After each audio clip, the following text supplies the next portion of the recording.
وہ آپ لوگوں سے کہہ دیجئے کہ اے لوگوں، اگر تم چاہتے ہو کہ اللہ تم سے محبت کرے فاتبعونی، میری اتباع کرو، یعنی محمد صلی اللہ تعالیٰ علیہ وسلم کی اتباع کرو، یحببکم اللہ، اللہ تم سے محبت کرے گا۔ عزیزان ملت اسلامیہ، آپ غور کیجئے، اپنے ذہنوں پہ زور دیجئے تو آپ کو معلوم ہوگا کہ انسان جب کسی دوسرے انسان سے محبت کرتا ہے تو اس کی ہر بات مانتا ہے۔ انسان جب کسی سے عشق کرتا ہے تو اس کو ہمیشہ راضی رکھنے کی کوشش کرتا ہے۔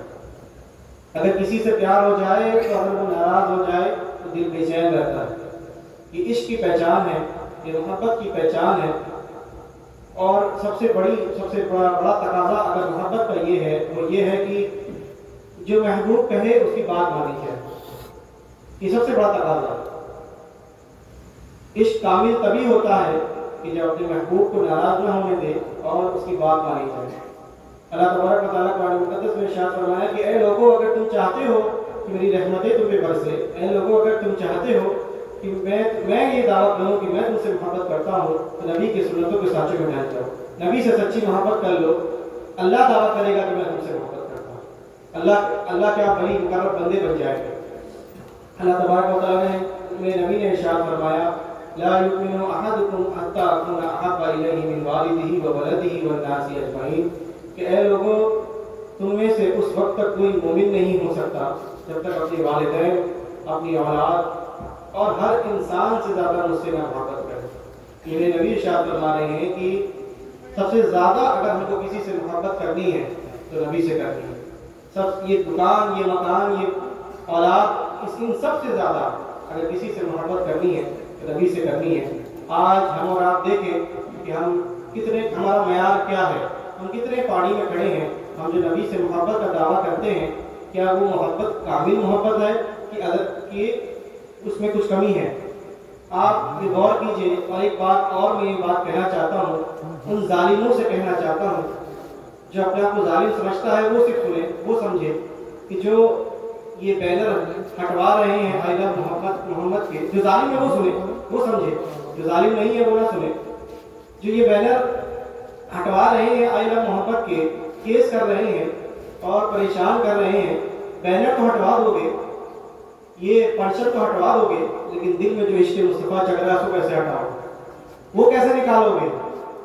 تو میں یہ کہنا چاہتا ہوں کہ چاہے بینر ہٹوا لو، چاہے یہ پرچم ہٹوا لو، لیکن دل میں آئی لو محمد لکھا رہے گا، مرتے دم تک یہ آئی لو محمد لکھا رہے گا۔ لیکن یہ اب میں آپ سے یہ کہنا چاہتا ہوں کہ آئی لو محمد جو کہتے ہیں تو یہ لفظ کا جو ہے یہ لفظ کامل ہے، یہ ادھورا ہے، اس پیار میں کمی ہے یا پیار یہ کامل ہے؟ پیار کامل تو تب ہوتا ہے، جیسے میں آپ کو مثال کے طور پر بیان کیا کہ پیار کامل تب ہوگا جب اپنے محبوب کی ہر بات مانی جائے، جب اپنے محبوب کو راضی رکھا جائے۔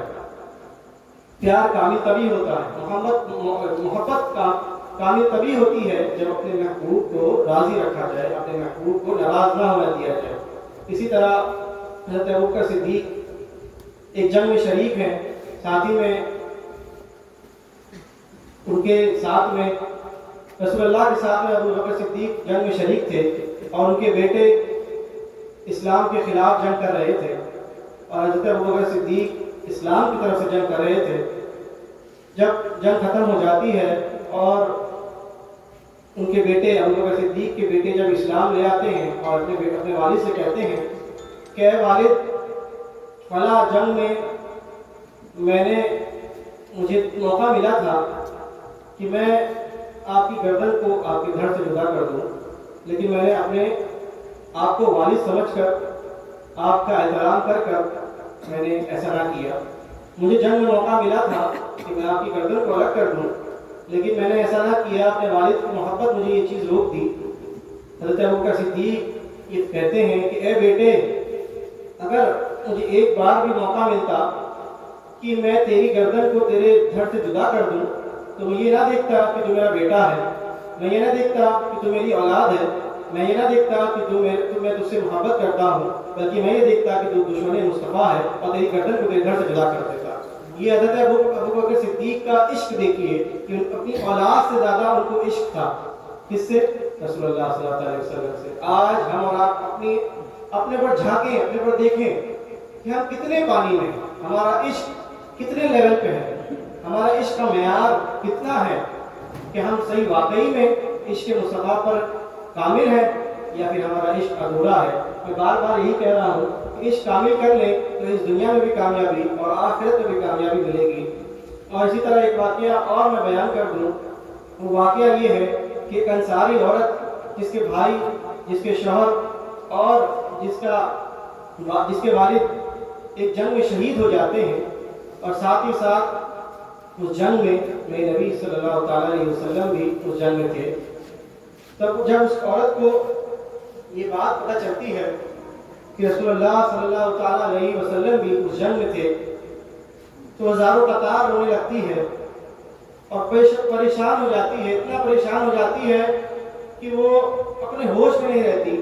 صحابہ کرام اس انصاری عورت کے پاس میں رہتے ہیں، وہ پوچھتے ہیں کہ آخر تمہیں کیا ہو گیا، تم آخر اتنا کیوں رو رہی ہو؟ تو وہ انصاری عورت بار بار یہ کہتی ہے کہ میرے محبوب کہاں ہے، میرے نبی کہاں ہے، ان کو کوئی تکلیف تو نہیں پہنچی۔ جب دیکھتے ہیں کہ انصاری عورت رسول اللہ کو یاد کر رہی ہے تو اس انصاری عورت کو صحابہ کرام نبی کی بارگاہ میں لے کے چلے جاتے ہیں۔ نبی کی بارگاہ میں جانے کے بعد جو اتنا رو رہی تھی، اتنا پریشان ہو رہی تھی، وہ وہاں جا کے شانت ہو جاتی ہے اور خوش ہونے لگتی ہے۔ اور صحابہ کرام تو حیران ہو جاتے ہیں کہ ابھی تھوڑی دیر پہلے یہ اتنا رو رہی تھی، یہ اتنا پریشان ہو رہی تھی، اب آخر کیا وجہ ہے کہ ابھی خوش ہو رہی ہے؟ یہ واقعہ میں آپ کو بیان کر رہا ہوں، ہو سکتا ہے آپ کو انٹرٹینمنٹ نہیں ہو، لیکن یہ واقعہ اگر آپ عشق کی نگاہوں سے سنیں تو آپ کا دل روشن ہوگا، منور ہوگا۔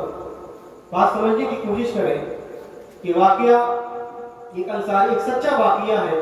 آپ اس انصاری عورت کا عشق دیکھیے کہ اس انصاری عورت نے کہا کہ میں اس لیے رو رہی تھی کہ مجھے یہ بات پتہ چلی کہ میرے نبی جنگ میں شریک تھے، اور مجھے اس لیے رونا آ رہا تھا کہ مجھے ایسا گمان ہو رہا تھا کہ میرے نبی کو کوئی تکلیف پہنچ گئی ہو، میرے نبی کو کوئی چوٹ پہنچ گئی ہو، میرے نبی کو کوئی شہید نہ کر دیا ہو، میں اس لیے رو رہی تھی۔ اور جب میں نے اپنے نبی کو دیکھ لیا کہ وہ بہت سلامت ہیں، انہیں کوئی چوٹ نہ لگی، انہیں کوئی شہید نہیں کیا، تو اب میں خوش ہو گئی۔ یہ نبی کی محبت دیکھے۔ کون؟ ان کے والد شہید ہو گئے تھے، ان کی اولاد، ان کا بیٹا شہید ہو گیا تھا، ان کا بھائی شہید ہو گیا، ان کا شوہر شہید ہو گیا تھا، ان کا بھائی شہید ہو گیا تھا، پھر بھی وہ خوش ہو رہی ہیں اور کہہ رہی ہیں کہ میں تو اس بات پہ خوش ہوں کہ اپنے خاندان والوں میں سے نبی کی راہ میں قربان ہونے کا موقع ملا۔ آج ہم اور آپ دیکھیں کہ آج اگر کوئی جیل ہی میں چلا جائے تو ہم ہزاروں قطار رونے لگتے ہیں۔ ہمارا کوئی بھائی اگر جیل میں چلا جائے، صرف بلا وجہ، اگر جس طرح جس بریلی میں ہو رہا ہے، بلا وجہ مسلمانوں کو جیل میں ڈال دے رہے ہیں، تو ڈالنے کے بعد ان کے بھائی کیا خوش ہو رہے ہیں کہ نبی کے نام پر جن کو جیل میں ڈال دیا گیا؟ ایک بات بتا رہا ہوں کہ عشق دیکھیے کہ عشق یہ ہونا چاہیے کہ بلکہ ہمیں تکلیف پہنچے، نبی کے نام پر اگر ہم کو تکلیف پہنچے تو ہم کو خوشی ہونی چاہیے، نبی کے نام پر اگر ہم کو تکلیف پہنچے تو ہمیں خوشی ہونی چاہیے۔ یہ عشق اگر ہم پا لیں تو ہم کامیاب ہیں، اور اگر یہ عشق ہم نہ پا سکیں تو ہمارا عشق بھی ادھورا ہے، ہماری زندگی بھی ادھوری ہے، اور آخرت میں بھی ہم ادھورے رہ جائیں گے۔ اور ایک اور بات میں آپ سے بیان کر دوں کہ چلو ٹھیک ہے، آپ یہ کہہ رہے ہیں کہ نبی سے عشق کرو، لیکن نبی سے عشق کیوں کریں؟ اس کی وجہ کیا ہے؟ نبی سے عشق ہم کیوں کریں؟ اس کی وجہ تو بتا دیجئے۔ اس کی وجہ یہ ہے کہ انسان کی فطرت ہے، انسان کی فطرت یہ ہے کہ وہ مشہور لوگوں سے محبت کرتا ہے۔ جب کوئی مشہور ہو جائے تو اس سے محبت ہونے لگتی ہے۔ غازی ملت تو کوئی ہو سکتا ہے آپ میں سے کوئی دیکھا نہ ہو، بہت سارے لوگ نہ دیکھے ہوں، لیکن ان سے محبت ہے۔ بے شمار ایسے خطیب ہیں جن کو آپ نے نہیں دیکھا لیکن آپ ان سے محبت کرتے ہیں۔ شہرت پا گئے، ایک شہرت کا مل جانا ایک محبت کا تقاضا ہے۔ کسی کو اگر شہرت مل جاتی ہے تو اس انسان سے اپنے آپ محبت ہونے لگتی ہے۔ اور دوسری انسان کی فطرت ہے کہ کسی میں اگر خوبصورتی دیکھتا ہے یا کسی چیز میں اگر خوبصورتی دیکھتا ہے تو اس کو اس سے محبت ہونے لگتی ہے۔ کسی کو پہاڑوں میں خوبصورتی دکھائی دیتی ہے تو اس کو پہاڑوں سے محبت ہونے لگتی ہے۔ کسی انسان کو گاڑی میں خوبصورتی دکھائی دیتی ہے تو گاڑی اس کو پیاری لگنے لگتی ہے. کسی انسان کو عورت خوبصورت دکھائی دیتی ہے تو وہ عورت سے اس کو محبت ہونے لگتی ہے. اور اسی طرح انسان کی فطرت ہے کہ انسان اچھے